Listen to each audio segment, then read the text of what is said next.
ভারতে গরুর গোশত খাওয়ায় মুসলিম যুবককে পিটিয়ে হত্যা। ভারতের হরিয়ানা রাজ্যে গরুর গোশত খাওয়ার অভিযোগে এক মুসলিম যুবককে পিটিয়ে হত্যা করা হয়েছে। এ ঘটনায় জড়িত থাকার সন্দেহে 5 জনকে গ্রেফতার করেছে পুলিশ। এছাড়া আরও 2 জনকে হেফাজতে নিয়েছে তারা।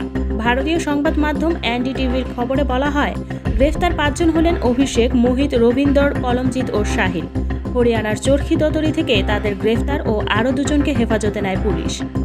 এর আগে গত 27 আগস্ট সাবির মালিক নামের এক শ্রমিককে গরুর গোশত খাওয়ার অভিযোগে পিটিয়ে মারা হয়।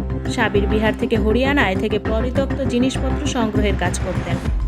27 আগস্ট তাকে ও আরেকজন শ্রমিককে গরুর গোশত খাওয়ার অভিযোগে পেটানো হয়। এর মধ্যে সাবির মারা গেছে ও অন্য একজন হাসপাতালে চিকিৎসাধীন আছেন। তাদের পেটানোর একটি ভিডিও সামাজিক যোগাযোগ মাধ্যমে ভাইরাল হয়। হরিয়ানার পুলিশ কর্মকর্তা ভারত ভূষণ বলেন, 27 তারিখ কয়েকজন মানুষ পুলিশকে জানায় বস্তিতে গরুর গোশত রান্না করা হয়েছে।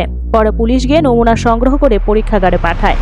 যদিও পরে 2 শ্রমিককে ধরে নিয়ে গিয়ে মারধর করে কয়েকজন। তিনি বলেন, পুলিশ ঘটনার তদন্ত করছে এবং দোষীদের বিরুদ্ধে ব্যবস্থা নিচ্ছে।